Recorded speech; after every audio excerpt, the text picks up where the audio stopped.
अस्सलाम वालेकुम। जाली वाले एक बड़े ही खूबसूरत से प्यारे से बड़े ही यूनिक से डिज़ाइन के साथ हाज़िर हैं। ये वॉशिंग वेयर का ड्रेस है जिसमें हमने जाली के डिज़ाइन बनाया जो कि आजकल बड़ा ट्रेंडिंग में है और बड़ा फेमस जा रहा है। तो सिर्फ़ और सिर्फ 4200 में हम ये डिज़ाइन कर रहे हैं जिसमें मुकम्मल फैब्रिक है, डिज़ाइनिंग है और डिलीवरी के चार्जेस शामिल हैं। तो इसके फ्रंट ऑफ ऑल जो जाली बनाई गई है वो मुकम्मल बाजू में बनाई गई है, ठीक है जी। मोड़े वाली जगह पे फ्रंट और बैक साइड पे बनाई गई है और बाजू में हमने डबल जाली ऐड की है। इसी तरह तीरे के फ्रंट साइड पे भी बनाई गई है और बैक साइड पे भी बनाई गई है और इस तरह दूसरे बाजू में मुकम्मल जाली बनाई गई है। फ्रंट पॉकेट पे भी हमने डबल जाली बनाई है, ठीक है जी। फ्रंट पट्टी पे और पॉकेट के दरमियान में उसके ऊपर कांटा भी किया गया और मुकम्मल सूट को हमने डबल स्लाई सीटसी धागे से स्टिच किया है। तो इस तरह के खूबसूरत प्यारे से बड़े ही ज़बरदस्त यूनिक से अच्छे अच्छे चैनल के लिए हमारी वीडियोज़ को लाइक करें, शेयर करें और चैनल को सब्सक्राइब करें।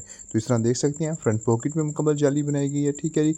मुकम्मल शोल्डर में जाली बनाई गई है, बाजू में दोबारा जाली बनाई गई है। इस तरह मुकम्मल तीरे की फ्रंट साइड पे भी बैक साइड पे भी डबल स्लाई सीट सी के साथ हमने स्टिच किया है, फैंसी बटनों का टच दिया है। इस तरह के मजीद चैनल के लिए वीडियोज़ को लाइक और शेयर करें। आपकी मोहब्बत का शुक्रिया। अल्लाह हाफिज़।